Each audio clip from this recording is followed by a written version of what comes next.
Welcome to this week's Who the Folk podcast. I'm Lonnie Goldsmith, the editor of TC Jewfolk. This week I'm thrilled to be joined by Justin Held, who works for not one, but two of the great organizations in the Twin Cities, Minnesota Hillel and Herzl Camp.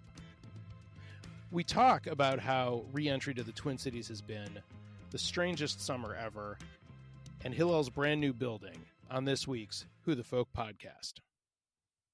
Justin Held, or JP, as many people may know you, welcome to this week's Who the Folk podcast. Thanks for joining us. My pleasure. Thank you for having me. So you get to work with and for two of the great organizations in the Twin Cities and some of my favorite people working in the Twin Cities. You are the director of Jewish education at both Herzl Camp and Minnesota Hillel. It is your first year where you finished your first summer with Herzl. You're starting your first year with Minnesota Hillel. So first of all, welcome to the community, back to the community. What is it like getting to work for both organizations? Yeah. Well, first off, thank you. So happy to be back here. And funny to say, my first year working for either of them. I worked at Hillel for between college and medical school for 2 years, so it's like sort of my third year, but very much also my first year. And then I worked at camp for like 6 or 7 summers. Okay, so not really your first year, but it's your first year sort of in this sort of professional, totally grown-up sort of role as a rabbi. Totally. And just for the record, not a rabbi yet, so still in my last year of school. So June 6th, officially rabbi. Okay. But yeah, definitely. It's an amazing situation to be able to work for both organizations, to be able to work with two thriving Jewish organizations in the Twin Cities is really amazing. And being independent and pluralistic is the dream. When I started my process of thinking about rabbinical school, I realized that my most important Jewish experiences were in non-denominational settings. So to go to a non-denominational school and then come back and work for non-denominational organizations, sets up so much excitement and so much opportunity and so many challenges, but such great people to be working with to discover how we're gonna do that Jewishly and do that pandemic wise, and move forward in where we are today. So how did you grow up Jewishly, and sort of what led you to look at the more non-denominational route for a career? Yeah, so I grew up at a DAS, went through Talmud Torah, SMP, and at no point did I think about being a conservative Jew.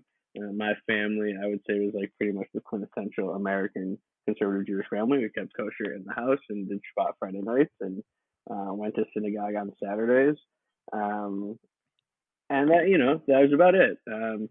Judaism was certainly important, and that's all I knew. I didn't know that when I went to TICO, it was affiliated with Temple Israel. I didn't know when I went to Talmud Torah, it was affiliated with the conservative synagogue.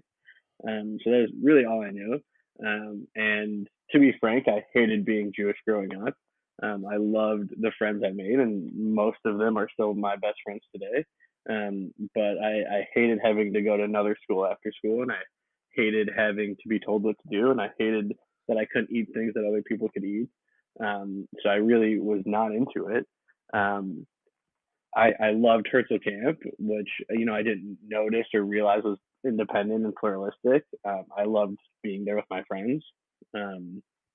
And when I went to Israel for the first time on Alexander Muss, another non-denominational program, I had a great time and loved it, and nothing Jewishly about it or anything. And then when I went to college, I understood that KU Hillel was reaching a more reform crowd, and I was starting to get a little uncomfortable with some of the things going on there. And when I go to Chabad, I was a little uncomfortable with some of the things there.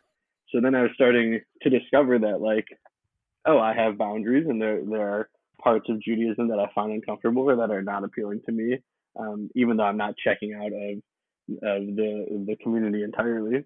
So that's when I started realizing like these differences, these lived experiences.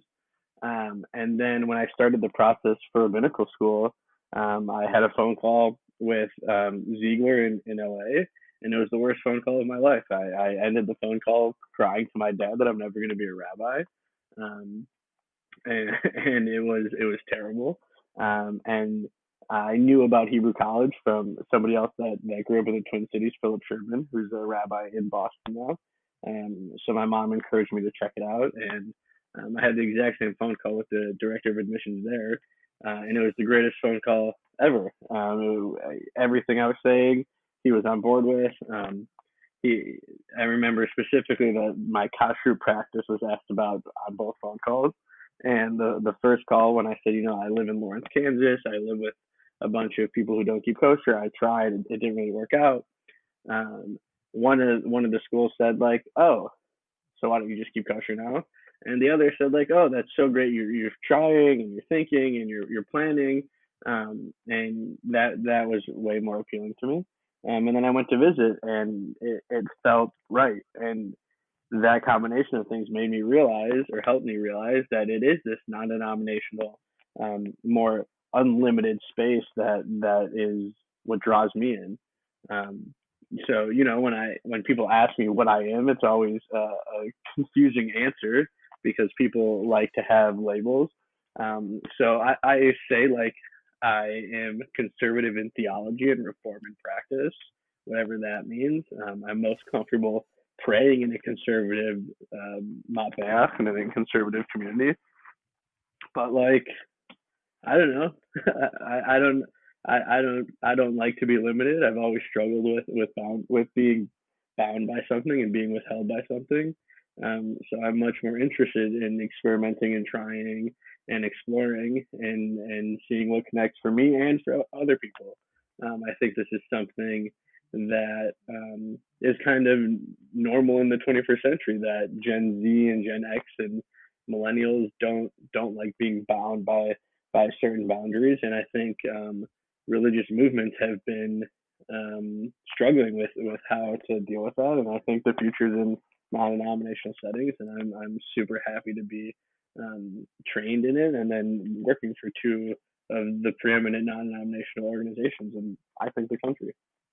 And I think you mentioned something there that is sort of leads into what I wanted to get into next. And I think is a really important realization that younger Jews don't seem to be bound by the traditional labels of denominational Judaism. They want to practice how they want to practice, and they want to believe in the ways they want to believe. They don't want to have it be, told to them, or do things the way they've always done them in the past, as they've sort of gotten older and wanting to sort of chart their own path. And it feels like the schooling that you have and the organizations that you're going to really embrace those kinds of philosophies. Totally. And again, like, I think we get really caught up sometimes in the movements. And I think that they all do great things and have brought amazing things to American Jewry. But that's the thing; these are American Jewish movements of the 20th and 21st century. This is not how Judaism has always been. And I think that when we limit ourselves to this experience, it makes us it makes it so that at times we can be limited. I worked at BU Hillel the past 2 years, and I worked with the Reform community there, and they are lovely, really, really great to work with. Really enjoyed my time with them. But they grew up in this Reform cocoon. They went to Reform synagogues, Reform camp, and when they got to Hillel, they said, "This is what we want. This is what we need, and we can't look elsewhere. We have to sing 'Am I Awake' before we do the barking, and that's how it is." And I think that's great that they're still coming to Hillel and that they're committed to that. But I think that there were only 12 people coming every week. And I think that for a small group of people, that's exactly what they want. But for more, a larger portion of the Jewish community, they want to explore and try new things. Just yesterday, I met with a student who's helping lead our Kol Nidre experience, and she said, "Okay, so what do we do for Kol Nidre?" And I was like, "I don't know. What do we do for Kol Nidre? Let's figure it out. Let's sit here right now and let's come up with it. It's 2020. The world's falling apart. We're going to be like sort of on Zoom and sort of in person. So let's come up with how we can have a meaningful experience. Um, that is what Kol Nidre at Minnesota Hillel will be right now." And she said, "Well, can I use my guitar?" Like, I don't know. Can you? Let's figure out. Let's decide. And I find it much more meaningful to think together with the students I'm working with, or the campers I'm working with, or the staff I'm working with. What's meaningful for them? Just because somebody says that a guitar should not be used on Shabbat because God forbid the string breaks and somebody feels inclined to fix the string, like, sure, that is super meaningful for some people, and many people that's not meaningful. For somebody who sits on their phone right after they're praying, like, how is that meaningful? So to figure out how we can create meaning from our tradition and uplift what we're doing, I think is so amazing. And I find that when I create something or when I make something for myself, I am way more inclined to give my all to it. Um, so all the more so with these students, like having this opportunity to create, and now in 2020 being forced to create, I think the more unbound we can be, the more meaning we can find and create. And the student I met with yesterday, I think we came up with a really awesome idea. And I think Kol Nidre, or the Kol Nidre experience at Minnesota Hillel, is going to be new and different and exciting. And we'll try it and we'll see what happens.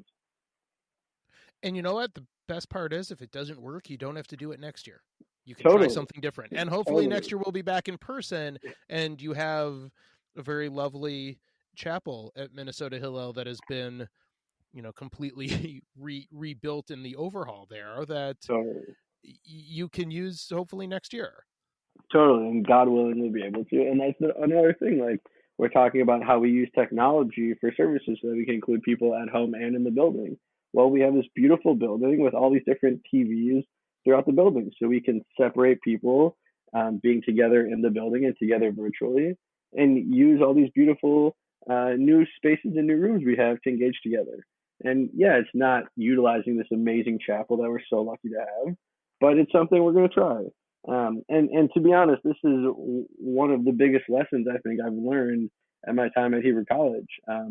In my class about weddings, about kiddushin, we were asked like what our philosophy of weddings is. Like, what when a couple asked us to do the wedding, what is our philosophy that we bring?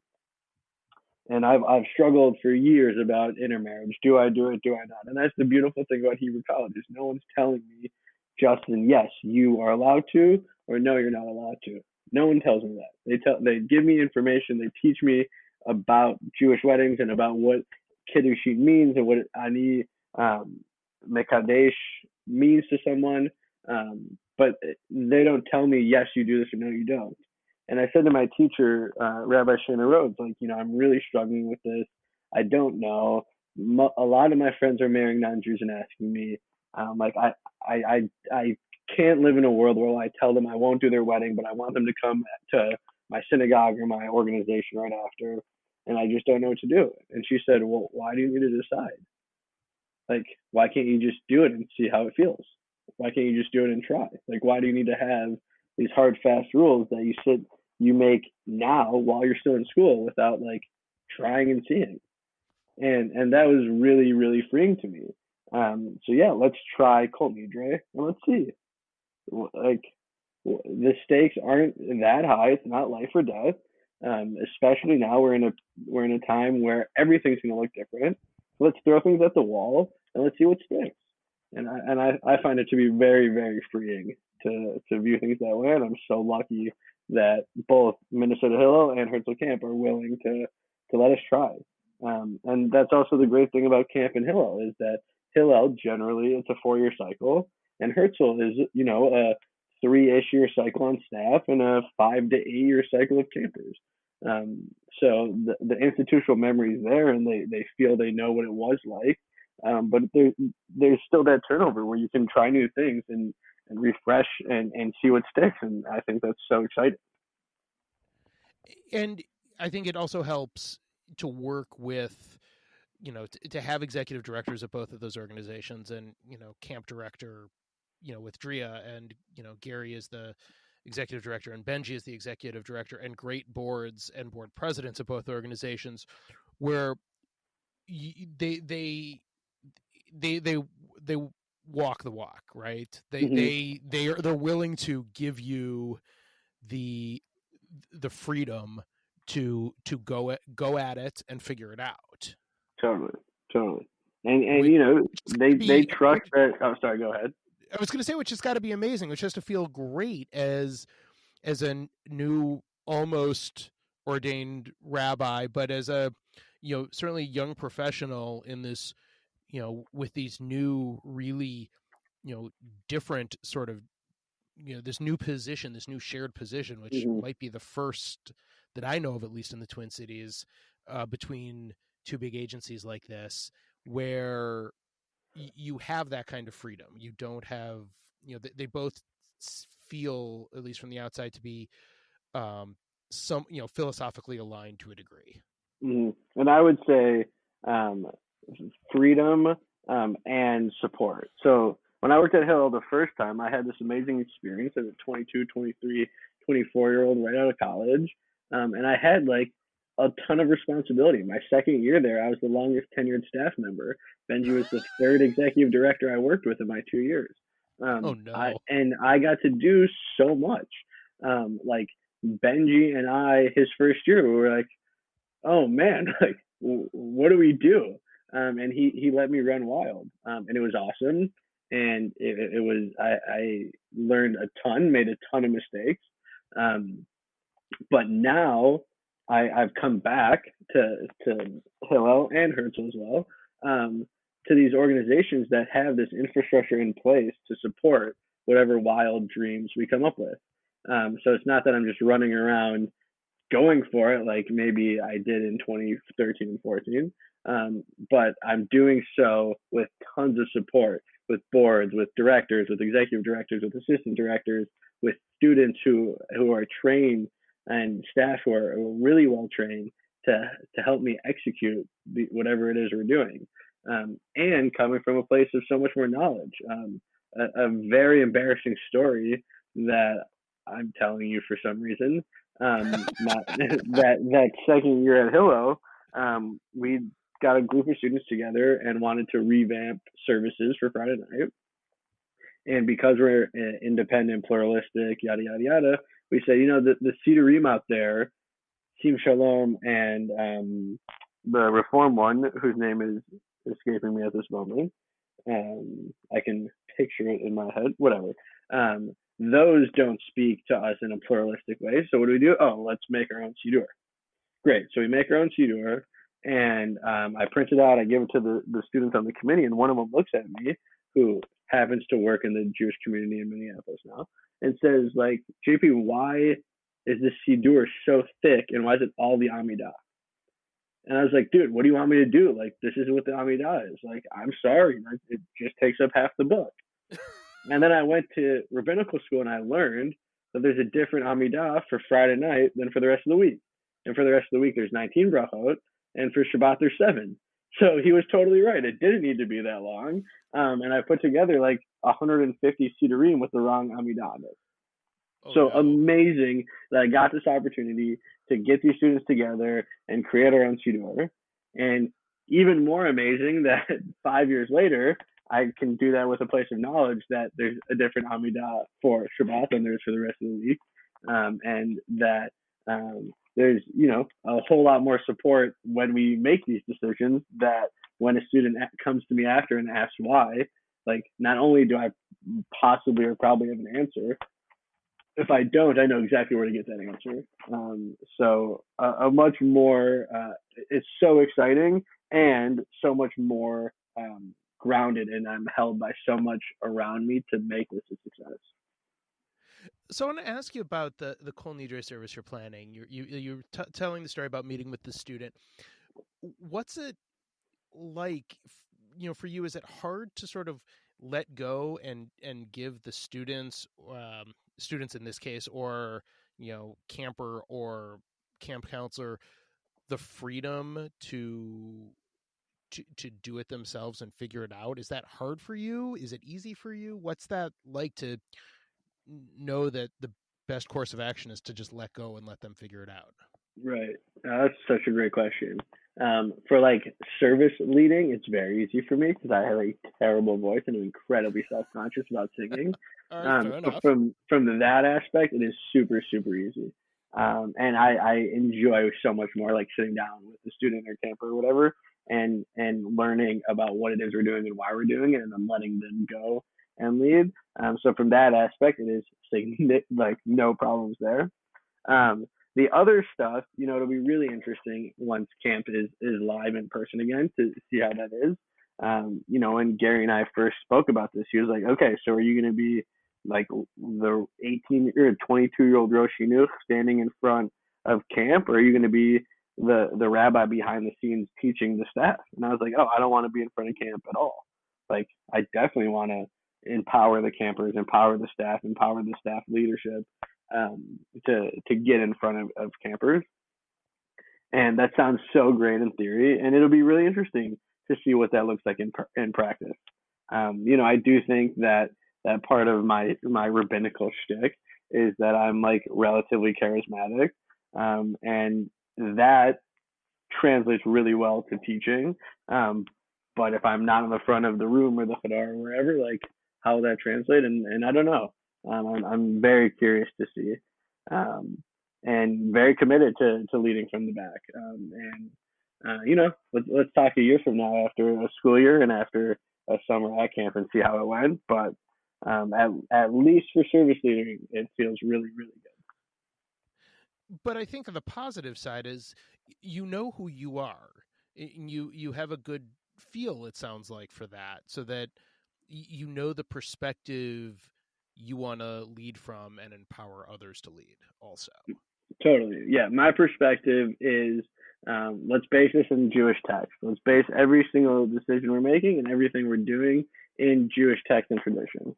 And if we can do that, then let's move forward and let's make that happen. So we're doing a fellowship called Mitzvot at Hillel about voting and about getting students out to register to vote. And I created a curriculum, just a perspective curriculum with the student leadership for it, and Mackenzie, my colleague. And I took 5 different stories from the Torah and from the Talmud about voting, about leadership, about delegation, about autocracy, about democracy. So anything we're doing, we can base in Jewish text. So if it's voting in the United States in 2020, like, okay, what about that is Jewish? Let's remember where we are. We're at Hillel. We're doing this for Jews with Jews. Let's base it in Judaism and go from there. And that's really the mentality that I want to bring. And then, I bring the Jewish. I teach the Jewish to the people leading it, and then, all right, let's rock. Let them bring it to their people. See, I feel like the community at large also needs that curriculum taught to them. I think there's a lot in it for the whole Jewish community, not just the Hillel community. Totally, totally. I think we all know Genesis really well. We all know the stories. We know that there's Adam and Eve and a serpent and Noah and an ark and the world destroyed and Sodom and Gomorrah and Abraham and Moses or Joseph and the Technicolor Dreamcoat to Moses to the Exodus. We all know that, and then like we kind of stop there because the narrative sort of ends in the Torah, and there's so much later from all of rabbinic work, from all of midrash, from contemporary midrash being written that we is who we are, is our tradition, and I think it only benefits us, as an internal community and externally, to root what we're doing in Judaism. And I think in a weird way that gets me back to the non-denominational thing, is Let's not root it in Mordechai Kaplan or in Heschel or in Rick Jacobs. Let's root it in the whole Jewish corpus. Let's not limit ourselves to one viewpoint or one. Let's not lock ourselves into one direction. And for those who do, I think that it offers a ton. And I think that we can talk to each other more and we can expand ourselves more. And the more we do so, the better for all of the Jewish community. And for Reform to Orthodox, right? Like I think that Orthodox leaders and community members should be reading Tshuvo coming out from the conservative movement and should be reading what's coming out from Reformed Jewish leaders. I think the more cross pollination, the better as a whole community.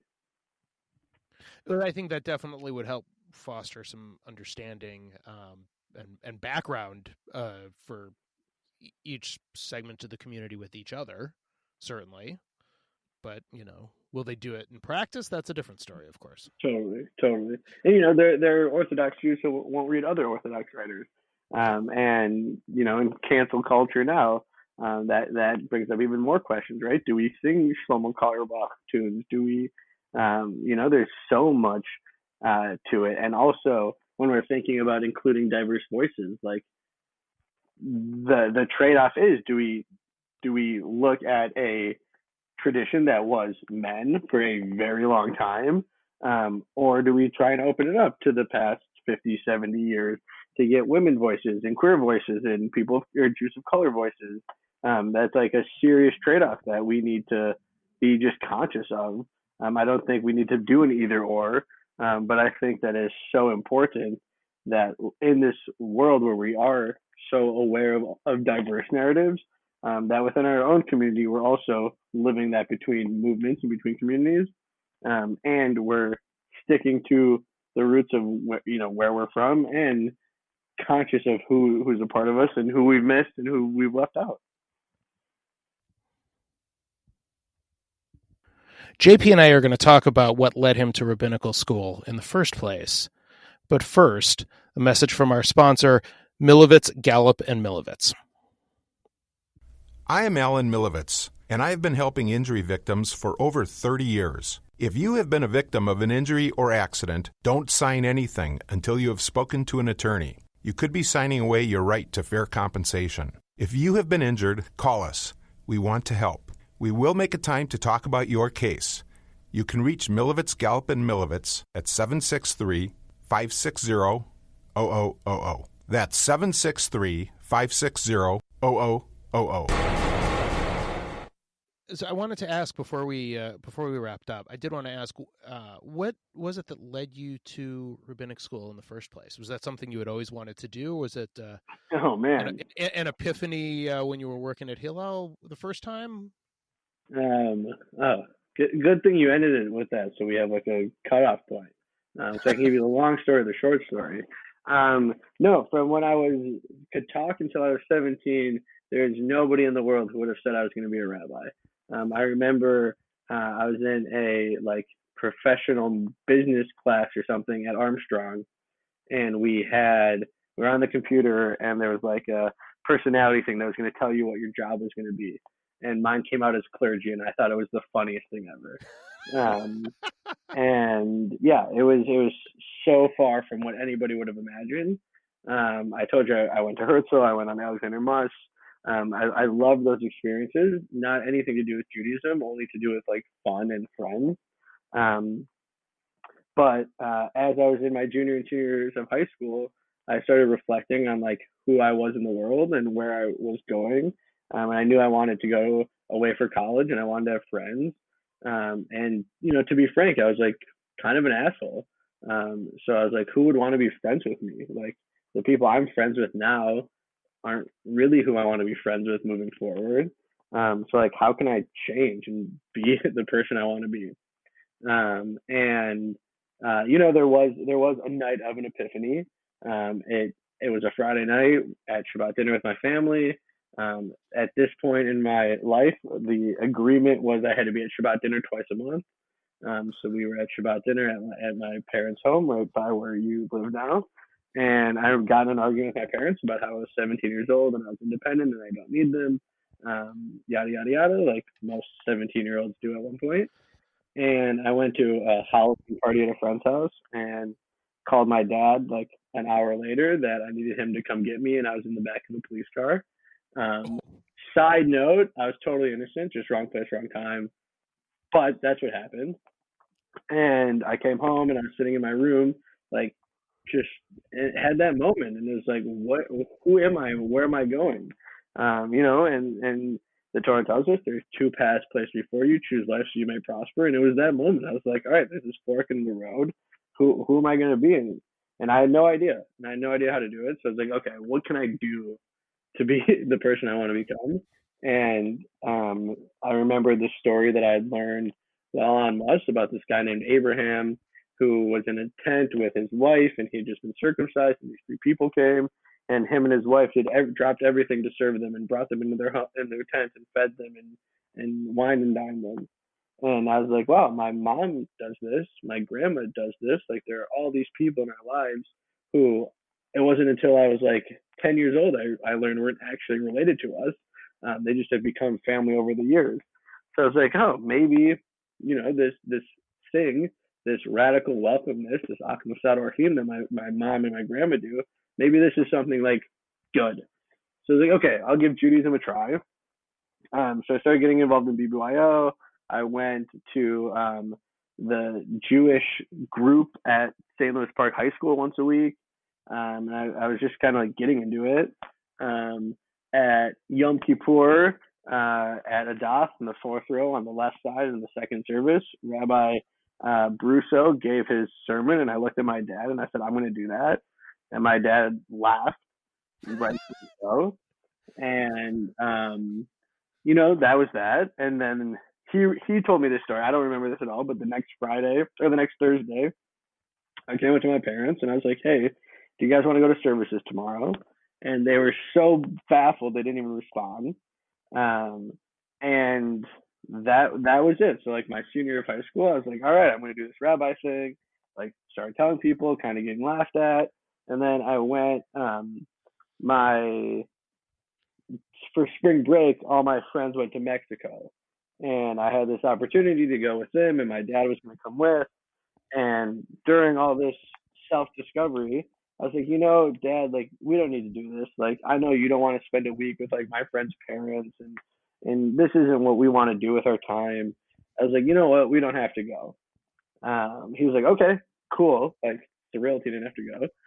But he was like, so he sounded like he didn't need a second. Yeah, there's no pushback. No. Yeah. There's zero pushback from him. But he's like, okay, find something else that would be meaningful for you, which was awesome. And I found March of the Living. So I went on March of the Living. I took like 2 weeks off of school in the middle of my senior year. Was terrible for my lacrosse career. Lost all my minutes when I came back from that, but I wasn't going too far anyway there.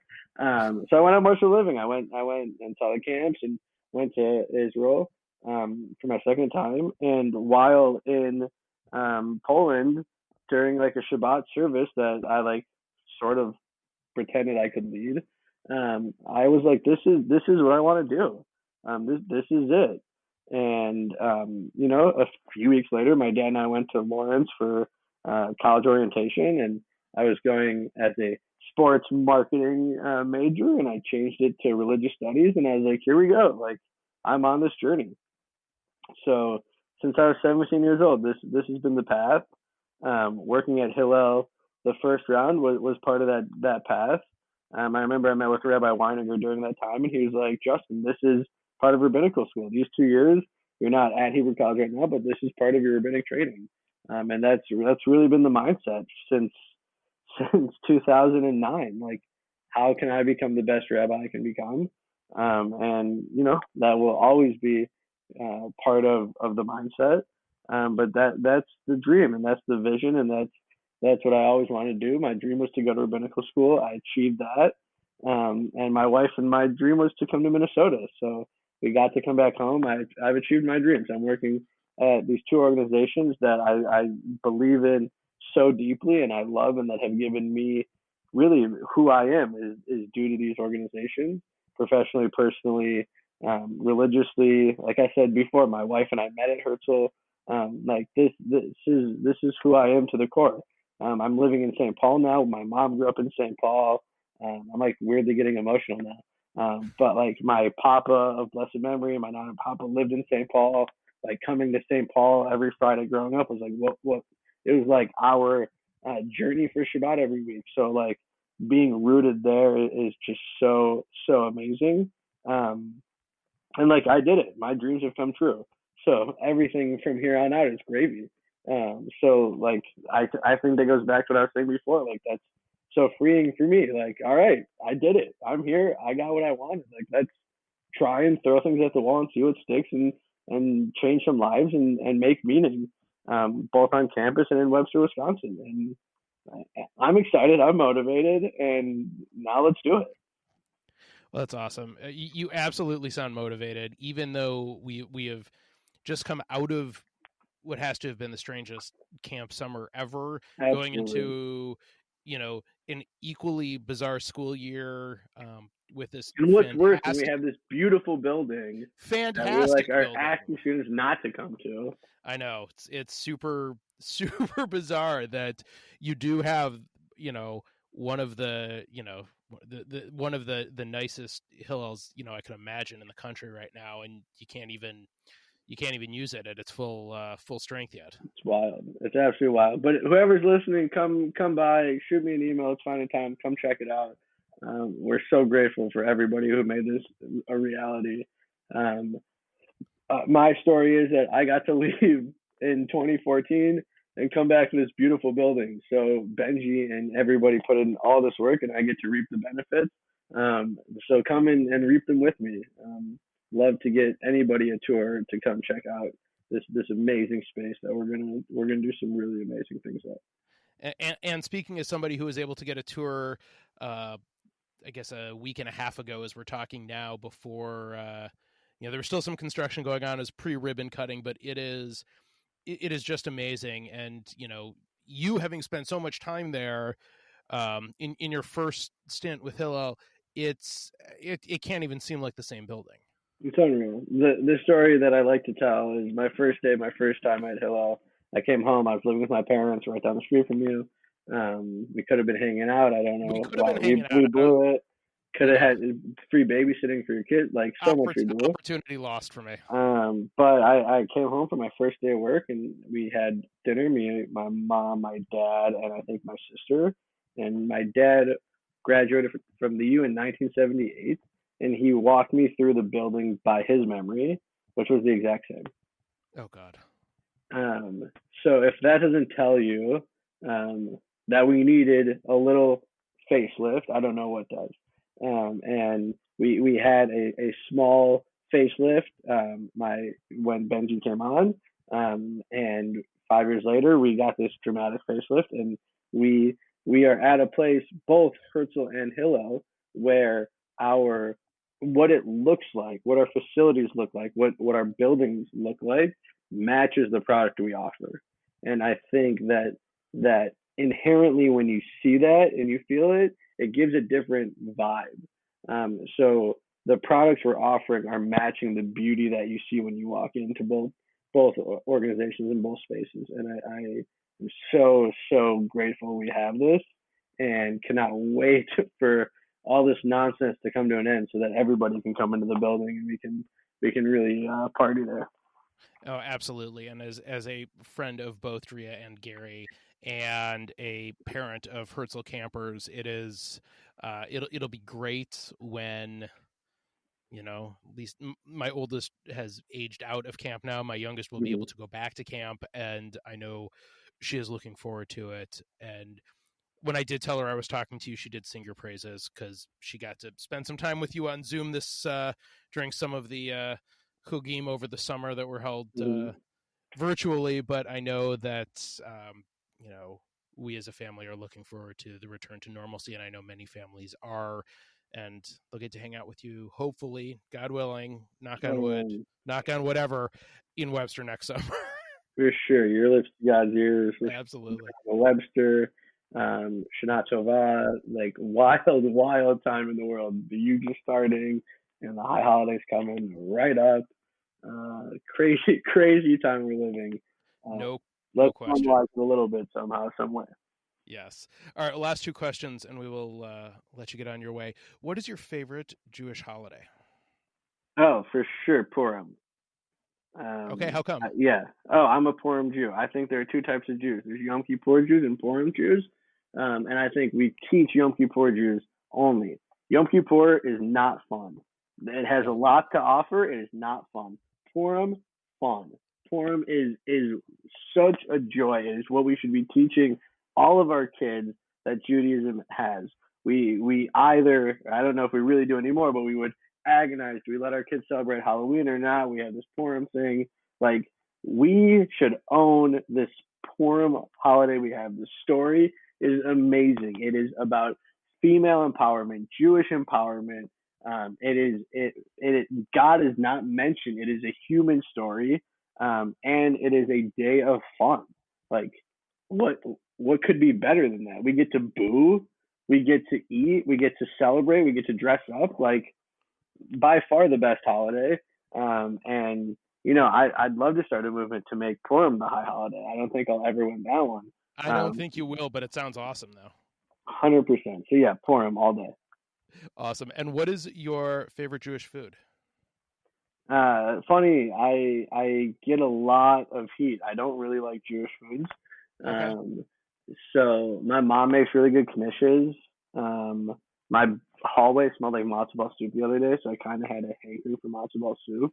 I love pickles, so I guess I'll just throw pickles in as a Jewish food. We can argue that if you want. No, I won't argue that. I'll say pickles. There you go. Well, awesome. Well, Justin or JP, depending on how people know you, almost Rabbi Held. Thank you so much for joining us. Mazel tov on your returns to two of the great Twin Cities Jewish organizations. Thank you. And Shana Tova to you and your family. And thank you for joining us. Yeah, thank you so much for having me. What an honor.